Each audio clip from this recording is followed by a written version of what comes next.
Bahasa Melayu tahun 6. Tema 2, Kesihatan Mental dan Emosi. Unit 4, Minda oh Minda.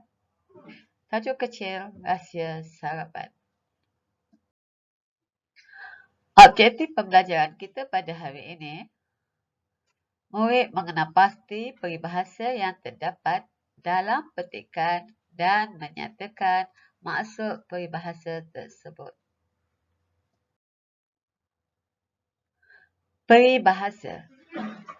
Peribahasa bermaksud ayat atau kelompok kata yang mengandungi susunan kata yang tetap dan mengandungi maksud tertentu.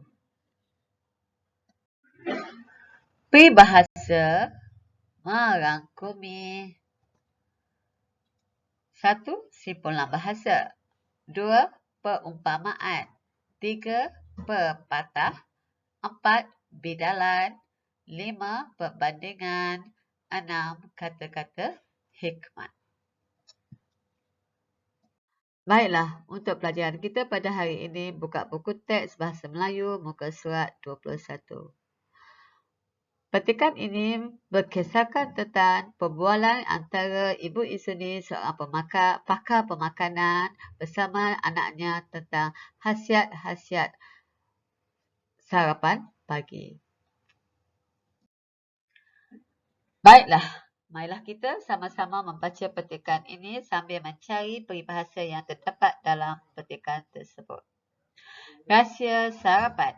Sayup-sayup kedengaran kukukan ayam. Dengan wajah yang ceria, Izuni bingkas daripada tidurnya. Selepas mandi dan mengemas bilik tidur, dia menuju ke dapur. Dia lantas mendapatkan ibunya yang tersayang. Di sini menunjukkan bahawa Izani bangun tidur dengan keadaan yang ceria, dia mandi, dia mengemas bilik tidur, lalu dia mendapatkan ibunya bertanyakan sarapan.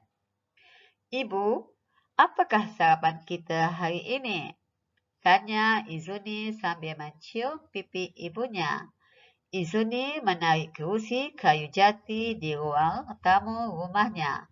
Dengan sopannya, Izuni duduk di sisi ibunya. Ibunya membalas sapaan Izuni. Ibu menyediakan sarapan yang berkhasiat untuk anak tunggal ibu. Inilah kek pisang yang kamu suka, jawab Ibu Izuni. Wah, sedapnya kek pisang hasil air tangan ibu, ujar Izuni. Di sini terdapat beberapa peribahasa ataupun simpulan bahasa. Contoh di situ, anak tunggal. Anak tunggal di sini bermaksud tidak mempunyai bilangan adik-beradik yang lain. Itu dinamakan anak tunggal. Yang kedua, peribahasa di sini, air tangan. Air tangan adalah hasil masakan seseorang. Hasil masakan seseorang. Perenggan yang kedua, pisang mempunyai karbohidrat yang tinggi.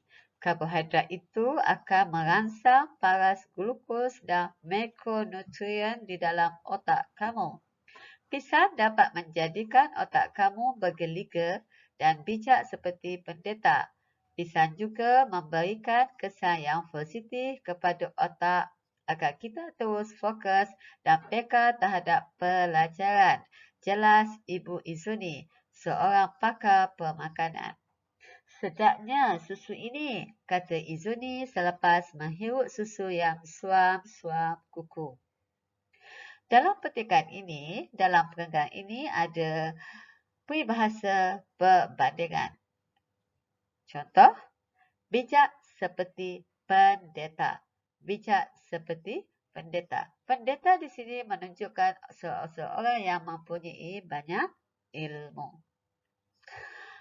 Yang kedua, suam-suam kuku. Suam-suam kuku menunjukkan simpulan bahasa, iaitu air yang tidak berapa panas. Air yang tidak berapa panas. Okey. Baiklah, kita teruskan bacaan petikan ini. Susu mengandungi kalsium, magnesium dan potasium. Susu juga dapat meningkatkan memori dan fungsi kognitif kamu. Itulah sebabnya ibu menyhidangkan susu kepada kamu, jelas Ibu Izuni. Inilah rahsia kamu selalu cemerlang dalam peperiksaan, iaitu sentiasa bersarapan, ujar Ibu Izuni sambil tersenyum lebar. Terima kasih Ibu kerana mengambil berat tentang pemakanan saya, balas Izuni sambil memeluk ibu dengan eratnya. Ini menunjukkan bahawa pelajar-pelajar semua perlu mengambil sarapan yang berkhasiat pada waktu pagi untuk meningkatkan memori dan juga minda kita sebagai seorang pelajar agar kita menjadi pelajar yang cemerlang. Okey, di sini juga terdapat simpulan bahasa, iaitu mengambil berat. Maksud mengambil berat di sini adalah prihatin atau mengambil peduli atau cakna.